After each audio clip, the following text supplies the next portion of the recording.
A Minneapolis family.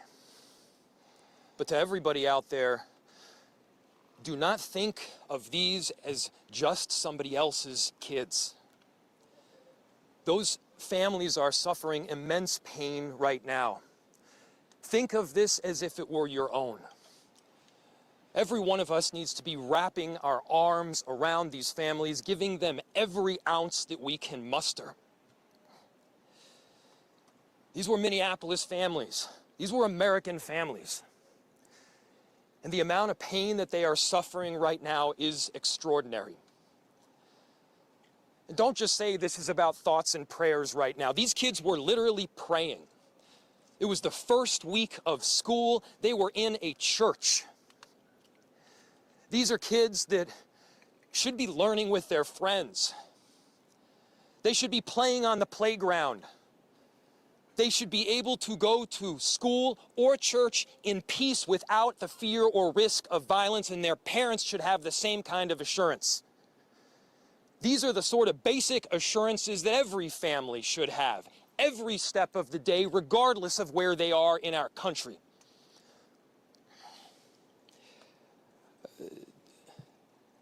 I'm so deeply saddened, and I'm so sorry to the families that I know are suffering right now. My ask is to everyone, stand by them. Love them. These families have forever been changed, and we've all been changed with them. We need to do everything possible to support them through this time.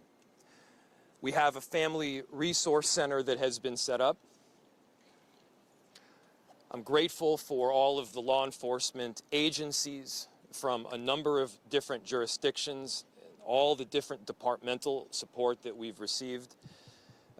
They're going to be working tirelessly. There's also a family resource center that is being set up as we speak to make sure that we're there for everybody. Again, to the families that are suffering, to those that have experienced loss, I'm so deeply sorry. We're going to be with you every step of the way. We love you. This kind of act of evil should never happen, and it happens far too often. The chief will provide additional details. My name is Brian O'Hara, B-R-I-A-N, O''H-A-R-A. I am the Minneapolis Police Chief. Earlier today, just before 8:30 a.m., our city experienced an unthinkable tragedy. Minneapolis police officers responded to a report of a shooting at a mass that was happening at the Annunciation Roman Catholic Church on the block behind me. This worship service was marking the first week of school for children that are attending the Annunciation Catholic School. During the Mass, a gunman approached on the outside, on the side of the building, and began firing a rifle through the church windows towards the children sitting in the pews at the Mass. Shooting through the windows, he struck children and worshipers that were inside the building. The shooter was armed with a rifle, a shotgun, and a pistol.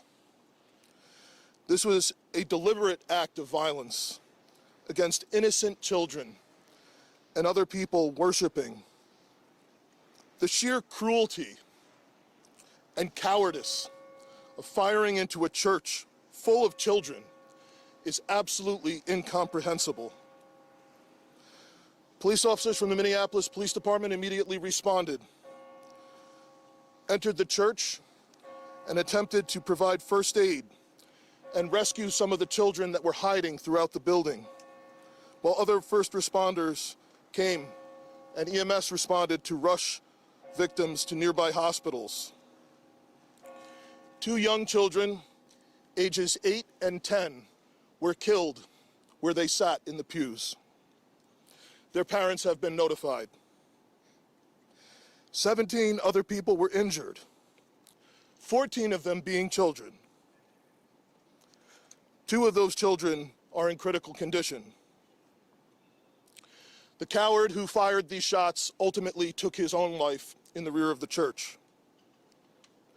Our hearts are broken for the families who have lost their children, for these young lives that are now fighting to recover, and for our entire community that has been so deeply traumatized by this senseless attack. We will stand together to protect our children, our schools, and our houses of worship. This deliberate act of violence is just a sign of cruelty that is beyond comprehension. Our hearts are broken for everyone that's been affected by this tragedy.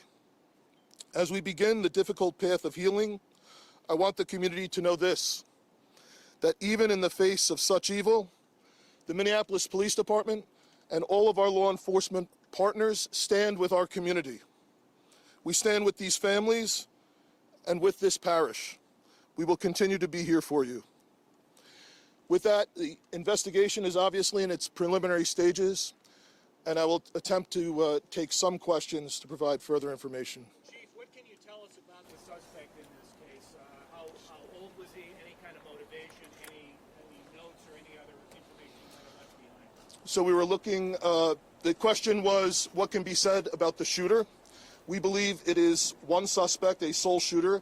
We believe he is deceased. He is in his early 20s, does not have an extensive known criminal history. And we are looking through information left behind to try and determine some type of motive. Yeah. Chief, do we know if he was a former student? Do you have about How many children? There were, I don't have an exact, the question was how many children at the school. There were dozens of children inside the mass at the time. I don't have an exact count. The children have been relocated into the school, which is where their families are reunifying with them. Do we know if the shooter, other than the weapons, was the shooter a student, former student? Was he a former employee? Do we know that? The question was, do we know if the shooter was a former school employee or a former student? We don't have that information. Did he leave anything behind other than the weapon? Either like a note? There's a vehicle. The question was anything left behind? There's a vehicle that we believe that the suspect used that is being searched, and we will be conducting other searches related to this. And what was that vehicle and where was it parked? Inside the parking lot here. Is there parking lot? Yep. There was some neighbors who said that the door to the church had been barricaded. Yep. Is that correct? So the question was, neighbors had said that the door to the church had been barricaded. The shooter approached on one side of the church building, and on that side, at least two doors, it appears there had been like a 2x4 placed. So not all of the doors around the building, but on the side where the shooter did fire. And on the outside? On the outside, yes. Is there a reason why officers are going? Were there any explosives that were found? The question was there any explosives? There were reports of that. There were no explosives or improvised devices that we found. I do believe there was one, I guess you would call it a smoke bomb, like not an explosive, but a sort of a firework that would release smoke. And which side of the building? North, south? The side that is closest to us, here, on this side. Yeah. Is there a reason why agents are also at these nearby homes? I don't have specific information on that I can release. Was he dead from a gunshot wound, this suspect? The question was, is he dead from a gunshot wound? The answer is yes. We believe he took his own life in the parking lot. Was this outside or both inside that he was shooting? The question was he shooting outside and inside? He was absolutely shooting outside of the building on the side of the church, inside through the windows. It appears he may have gone inside, but I don't believe we've located any casings inside the building. So I'm not certain if he fired also while inside. It appears, if not all, most of the shooting happened outside the building. Is this shooting related to any other shootings that happened in the last So, 24 hours? yeah, Taylor's asking, is this related to any of the other shootings? This does not appear to be related to any other shooting in the city. Do you know approximately how many rounds were fired? The question was how many rounds? I would say it's in the dozens. We don't have an exact count. There's a sidewalk on the outside as well as a grassy area, so obviously we are going through and taking our time to process the scene. Was he firing just one weapon, like the rifle? Or... The question was he firing one weapon? We believe he had fired all three. He had a rifle, a shotgun, and a pistol. Chief, was this individual licensed to conceal and carry? Did he have any Is, background prior? were the weapons, was he lawfully carrying the weapons? I don't have that information, and I don't have any information on any significant criminal history either. Was he dressed at all in any tactical type of gear or anything? It appeared he had some black clothing on, his cargo-type pants. I guess you could interpret that as, however you like. All right, ladies and gentlemen, thank you for helping us to get the information out today. We have a lot No more more work questions? that needs to be done. We will return back later today to provide more details as they become available, and we'll let you know how you can know about that in the moments to come. Thank you. How can the public help? That's it. Thank you.